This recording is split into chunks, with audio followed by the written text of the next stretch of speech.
Hello बच्चे, कैसे हो आप सब लोग। आई होप बेटा आप सब लोग अच्छे होंगे और रिज़ल्ट का वेट हो रहा है सबका, है ना। तो आज की इस वीडियो में मैं कुछ बच्चों के डाउट्स क्लियर करूंगी, जो क्योंकि सारे बच्चे बहुत प्यारे हैं मुझे और सबके सब इक्वल ही हैं, तो जिसका जो भी डाउट आता है मैं कोशिश करती हूँ कि उन्हें क्लियर कर पाऊँ।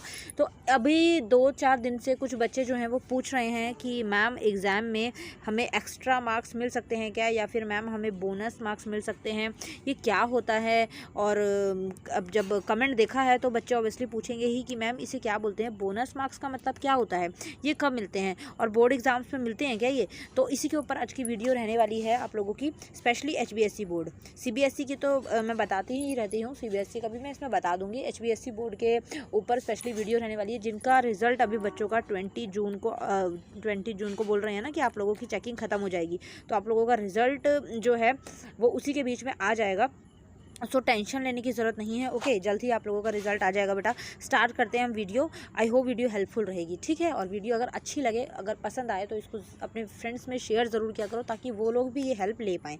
ओके बेटा, ठीक है। तो चलिए स्टार्ट करते हैं। देखिए, सबसे पहली चीज़ जो बच्चे पूछते हैं कि मैम बोनस मार्क्स या फिर एक्स्ट्रा मार्क्स, तो ये मैम क्या होता है, एक्स्ट्रा मार्क्स या बोनस मार्क्स क्या होते हैं। तो बेटा अगर मैं आप लोगों को सिंपली भाषा में बताऊं तो इनका मतलब होता है कि एक हैप्पीनेस के तहत आपको अगर मार्क्स दिए जा रहे हैं, इसके अलावा में अगर कोई उनसे मिस्टेक हुई है तो आप लोगों को अगर मार्क्स दिए जा रहे हैं, तो ये सारे जो मार्क्स होते हैं वो बोनस मार्क्स या एक्स्ट्रा मार्क्स कहलाते हैं, ठीक है। एग्जाम्पल मैं अगर दे देती हूँ आप लोगों को कि लास्ट ईयर क्या हुआ था कि सीबीएसई बोर्ड ने जो है 2 मार्क्स जो हैं वो एज ए बोनस मार्क्स जो हैं सब बच्चों को दिया था। अब ये जो है ये क्या होता है ना, बोनस मार्क्स का मतलब ये नहीं होता है कि ये किसी एक ही स्पेशल बच्चे को दिया जाए, ये नहीं होता कि एक किसी स्पेशल बच्चे को दिया जाए। जितने भी बच्चे जो हैं एग्ज़ाम देने आते हैं, जितने भी बच्चे एग्ज़ाम देने आएंगे, वो सब के सब जो हैं वो बोनस मार्क्स के अंडर आएंगे, अगर बोनस मार्क्स दिया जा रहा है तो, ठीक है। तो किसी एक बच्चे को स्पेशलिटी में बोनस मार्क्स नहीं दिए जाते। बोनस का मतलब एक्स्ट्रा मार्क्स, ठीक है। आप इसको इस तरीके से समझ सकते हैं। अब क्या हुआ था कि सीबीएसई बोर्ड में इन लोगों ने क्या करा था कि जब एग्ज़ाम हुए थे तो जो कॉम्प्रिहेंशन पैसेज होता है उसके अंदर इन्होंने क्या करा था कि कुछ जो 2 क्वेश्चंस थे, जो कॉम्प्रिहेंशन के जो 2 क्वेश्चंस थे, वो क्वेश्चन इन लोगों के गलत मिसप्रिंट हो गए थे बोर्ड में, और गलत इन लोगों ने प्रिंटिंग की थी। और इसके अलावा में जो कॉम्प्रिहेंशन का जो पैसेज होता है उसके अंदर 2 क्वेश्चन ऐसे थे जिनके आंसर्स ही नहीं समझ आ रहे थे क्या लिखने क्या नहीं, तो वो गलत तरीके से कॉम्प्रिहेंशन लिखी हुई थी। तो सीबीएसई बोर्ड ने 2 मार्क्स जो हैं वो बच्चों को फ्री दिए थे, 2 मार्क्स बच्चों को फ्री ऑफ कॉस्ट दिए थे। मतलब कि बच्चे ने अगर वो लिखा है नहीं लिखा है जो भी है, लेकिन बच्चों को मार्क्स जो हैं वो दिए गए थे। तो ये अच्छी बात है एक, और काफ़ी इससे रिजल्ट भी इफेक्ट होता है अगर 2 मार्क्स भी किसी को ज़्यादा मिल रहे हैं तो इसी तरीके से एचबीएसई बोर्ड में भी होता है। सेम चीज़ जो है वो एचबीएसई बोर्ड फॉलो करता है। एचबीएसई देखिए क्या करता है, ये नहीं है कि किसी एक पर्टिकुलर बच्चे को बोनस मार्क्स दिए जा रहे हों, कई जगह पर पर्टिकुलर बच्चे को भी मिल जाते हैं और कई जगह सारे बच्चे इंक्लूड होते हैं।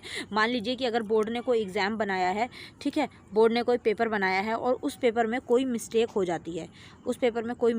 जाती है, और वो जो है वो बोर्ड के द्वारा ही हुई है, ठीक है। मिस्टेक के अंदर बहुत सारी चीज़ें आ सकती हैं, टाइपिंग मिस्टेक हो सकती है, ठीक है। उसके अलावा में क्वेश्चन जो है वो रॉन्ग हो सकता है, ठीक है। और इसके अलावा में एक चीज़ हो सकती है आउट ऑफ सिलेबस जो है वो कोई चीज़ आ जाए, कोई ऐसे चैप्टर से क्वेश्चन आ जाए जो सिलेबस में नहीं था, या फिर कोई ऐसे चैप्टर से क्वेश्चन आ जाए जो बुक में ही नहीं है। तो इस टाइप की चीज़ें जो होती हैं तब आप लोगों को एक्स्ट्रा मार्क्स दिए जाते हैं। 1 नंबर भी हो सकता है, 2 नंबर भी हो सकता है, 3 नंबर भी हो सकता है, बस इतने ही हैं, इससे ज़्यादा नहीं दिए जाते हैं, ठीक है बच्चे। तो आई होप ये चीज़ आप लोगों को क्लियर हो गई होगी। तो सेम जो फॉर्मूला है वो एचबीएसई में भी है और सेम जो फॉर्मूला है वो सीबीएसई में भी है। तो आई होप ये चीज़ आप लोगों को क्लियर हो गई होगी। तो इसमें जो है वो बोनस मार्क्स बोला जाए या फिर एक्स्ट्रा मार्क्स बोला जाए। अब ये तो हो गया कि अगर कोई गलती होती है तब बोर्ड जो है वो मार्क्स दे देता है। इसके अलावा एक कंडीशन और होती है, मान लीजिए कि बच्चे ने ये पेपर करा हुआ है, ठीक है, तो इसके अंदर कुछ फैक्टर्स होते हैं जो बहुत ज़्यादा इफेक्ट करते हैं। फर्स्ट जो फैक्टर है दैट इज़ राइटिंग। अगर बच्चे ने राइटिंग अच्छी लिखी है और वो 1-2 नंबर से फेल हो रहा है तो एग्जामिनर उसको बोनस मार्क्स के तहत उसको पास कर देता है, ठीक है। सेकेंड नंबर जो होता है वो होता है कि आप लोगों की प्रेजेंटेशन का मतलब ये होता है कि आप लोगों ने क्वेश्चन लिखने का तरीका कैसे, जैसे मोस्टली गर्ल्स क्या करती हैं कि अगर कोई क्वेश्चन, उन्होंने कोई आंसर लिखना है तो सबसे पहले वो ऊपर हेडिंग डालती हैं, ठीक है, और हेडिंग के अंदर लाइनिंग करती हैं, उसके बाद में पॉइंट वाइज जो है यहाँ पर यूँ यूँ करके पॉइंट वाइज लिखती हैं, उसको बहुत अच्छे से एक्सप्लेन करते हैं। बॉयज़ भी लिखते होंगे, लेकिन जहाँ तक मेरा एक्सपीरियंस है ज़्यादातर गर्ल्स ऐसे काम करती हैं, क्योंकि बॉयज़ क्या करते हैं, बॉयज़ देखेंगे कि हाँ क्वेश्चन आया हुआ है हमारे पास, ठीक है, ये आपके पास, उनके पास शीट होती है, यहाँ पर लिखना शुरू, ना कोई हेडिंग, ना कोई पॉइंट, ना कोई सब पॉइंट, कुछ भी नहीं, बस फटाफट लिखना है, फटाफट लिखना है। बहुत कम रेयर बॉयज़ होते हैं जो इस तरीके से करते हैं प्रेजेंटेशन के लिए। तो अगर प्रेजेंटेशन आपकी अच्छी है तो वो बहुत ज़्यादा इफेक्ट डालती है आपके एक्स्ट्रा मार्क्स बनाने में, ठीक है। दूसरी चीज़ राइटिंग होती है। थर्ड मार्क्स होती है कि लेस कटिंग। अगर आप लोगों ने कटिंग कम की हुई है, पेपर साफ़ सुथरा किया है, तो आपको मार्क्स अच्छे मिल जाते हैं, ठीक है, अगर आपकी राइटिंग साफ़ सुथरी है। तो ये 3 पॉइंट्स जो हैं वो बहुत इफेक्ट करते हैं। तो आई होप ये चीज़ आप लोगों को समझ आ गई होगी और आज का कॉन्सेप्ट जो था मेन वो आप लोगों को समझ आ गया होगा। तो फिर भी कोई डाउट रह जाए, कुछ ना समझ आए, तो आप मुझे कमेंट में बच्चे मेंशन कर दीजिएगा। I will try to do my best, ठीक है बच्चे। तो मिलते हैं नेक्स्ट वीडियो में। Thank you, bye bye.